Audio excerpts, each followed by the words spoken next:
Le journal du off. Avec Cyprien Pézeril, représentant du service politique d'RMC sur ce plateau. Bonjour Cyprien. Bonjour. Cyprien, ce matin on commence avec une info RMC. Contrairement à son engagement, Emmanuel Macron n'a pas appelé les candidats éliminés au premier tour. Oui, il s'y était pourtant engagé lundi soir dans les Hauts-de-France face à Bruce Toussaint sur BFM TV.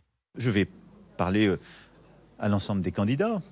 Vous avez commencé de à le droite, faire d'ailleurs de gauche. Non, Vous parce avez que je suis annoncé tout de suite venu ce D'accord. matin, donc je vais le faire tout à l'heure et demain. Vous allez appeler, après-demain. pardonnez-moi, vous allez appeler tous les Tout le candidats, monde, bien sûr. Philippe Poutou, Éric Zemmour. Je vais appeler tout le monde pour d'abord féliciter, etc. Et puis avoir aussi leur retour, échanger.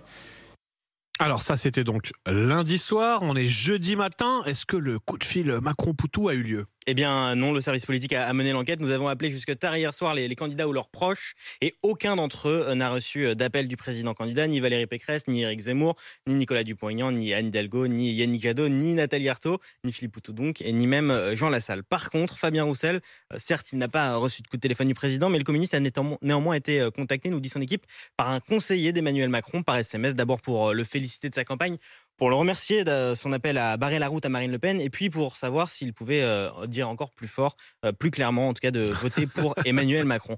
Enfin, il y a quand même un candidat qui a changé directement avec le chef de l'État, c'est Jean-Luc Mélenchon, mais c'était uniquement par SMS et c'était pour parler d'autre chose, de la présidentielle. Résultat donc, Emmanuel Macron n'a appelé directement personne, aucun candidat.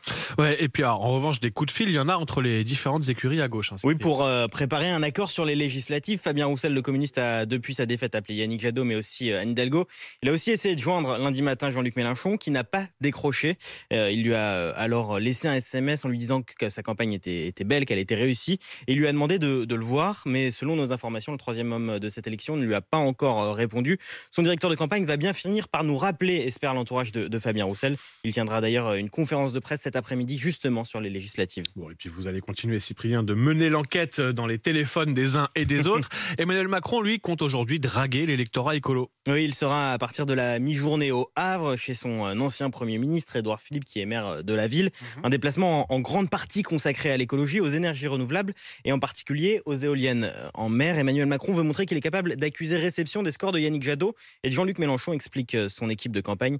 Et hier soir, sur TF1, il dit même envisager de piocher dans leur programme. Mon souhait, c'est aussi d'enrichir le projet qui est le mien, en regardant ce qui, dans les projets de celles et ceux qui ont décidé de me soutenir, est à la fois compatible et le rend plus fort. Sur l'écologie, par exemple, et d'autres sujets, mon souhait, c'est aussi d'enrichir le projet qui est le mien, en regardant ce qui...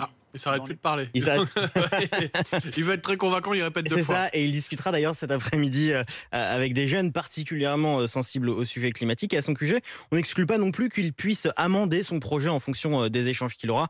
Un peu en fait comme en début de semaine quand il était justement dans les Hauts-de-France et qu'il avait admis qu'il pouvait éventuellement bouger sur les retraites. Et il y aura un moment extrêmement fort dans cet entre-deux tours, c'est le débat entre les deux finalistes. Ce sera mercredi prochain. Marine Le Pen s'y prépare déjà. Oui, comme elle le dit, ça fait même 5 ans qu'elle s'y prépare pour effacer l'humiliation de 2017.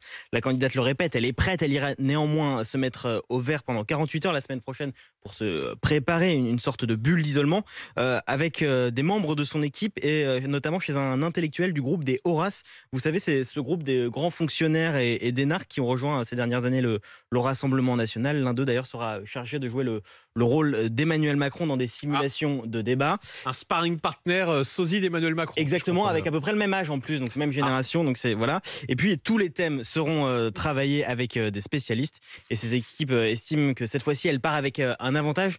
Ce ne sera pas projet contre projet, mais plutôt bilan contre projet. Et ça pour elle c'est un avantage. Et puis contrairement à 2017, Marine Le Pen espère arriver plus reposée. Oui, et puis il peut encore se passer beaucoup de choses dans cette campagne qui va donc à 100 à l'heure et ce sera mercredi prochain. Oui.